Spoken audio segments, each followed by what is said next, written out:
তিন বোন, তিনজনই শারীরিক প্রতিবন্ধী। অনেক কষ্টের মধ্যে এরা জীবনযাপন করে। বাবা মা নেই উপার্জনের কোনো মানুষও। আমাকে কিচ্ছু নাই, সাহায্য করে খাই। আমরা তিনটা বোন। দুই প্রতিবন্ধী বোনের মুখে এখন দুমুঠো খাবার তুলে দিতে প্রতিদিনই মানুষের দাঁড়ে দাঁড়ে ঘুরে বেড়ান আকিতুন্নেসা। আমার তিনটা বোন, এখন খাইছি কাটার আগে বেড়াইতে খাইতে।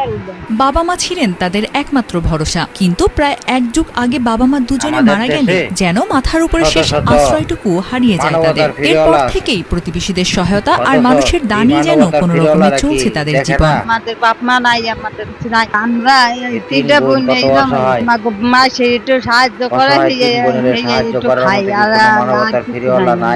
না দিলে না খাইয়ে ঘরে খাই। তা আমরা তো সহযোগিতা করি, খাবার দাবার দিয়ে, টাকা পয়সা দিয়ে, নইলে ওরা মাদারীপুরের ডাসার উপজেলার পূর্ব দর্শনা গ্রামের বাসিন্দা উর্মি খাতুন, আকিতুন্নেসা ও নূর নাহার। জন্মের সময় তিনজনই ছিলেন সুস্থ স্বাভাবিক, কিন্তু কয়েক বছর পর অজানা এক রোগে আক্রান্ত হয়ে একে একে তিন বোনই শারীরিক প্রতিবন্ধিতার শিকার হন। ওনারা তিন বোন, তিন বোনের মধ্যে তিন বোনের প্রতিবন্ধীর মধ্যে নূর নাহারের বিয়ে হয়েছিল।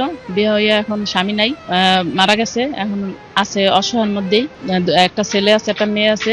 এরা তিনটা বোন, তিনটা বোনেই অসহায় এবং প্রতিবন্ধী। তো এলাকার লোকজন যদি কিছু দেয়, খায় কিংবা সাহায্য সহযোগিতা করে, তখন খাইতার একবেলা রাঁধতে পারে, তো আর একবেলা থাকে না। সরকারি প্রতিবন্ধী ভাতা পেলেও তিনজনের ন্যূনতম চাহিদা মেটানো সম্ভব হয় না। বাজারে নিত্যপণ্যের দাম বাড়ার সঙ্গে সঙ্গে বেড়েছে তাদের অসহায়ত্ব। বয়সের ভারে নুজ্জ আকিতুন্নেসা এখন আর আগের মতো মানুষের বাড়ি বাড়ি গিয়ে সাহায্য চাইতে পারেন না। ফলে অনেকদিনই রান্নার হাড়ি চড়ে না, দুবেলা খাবারও জোটে না ঠিক মতো। আমরা ছোটবেলা হইতেই দেখি যে তারা তিনজনে প্রতিবন্ধী, তাদের একজনের ভাতা হয়েছে, এই একজনেরটা দিয়েই সবকিছু চলে। যদি তারা দেয় তাহলে চলতে পারে, নাহলে চলতে পারে না, তারা অন্যহারে না খেয়ে থাকে। স্থানীয়দের বিশ্বাস, সমাজের বিত্তবান ব্যক্তি ও মানবিক মানুষদের সম্মিলিত উদ্যোগী পারে এই তিন বোনের জীবনে একটু স্বস্তি আর একটু হাসি ফিরিয়ে আনতে। সরকার বা বিদেশিরা এই এলাকার যত মান্যগণ্য লোকরা আছে, এরা যদি সহযোগিতা করে, তারা একটু ভালোভাবে খাইতে পারে। সরকার তা যদি কোনো বাইরের তা যদি কিছু দেয়, তারা বাঁচতে।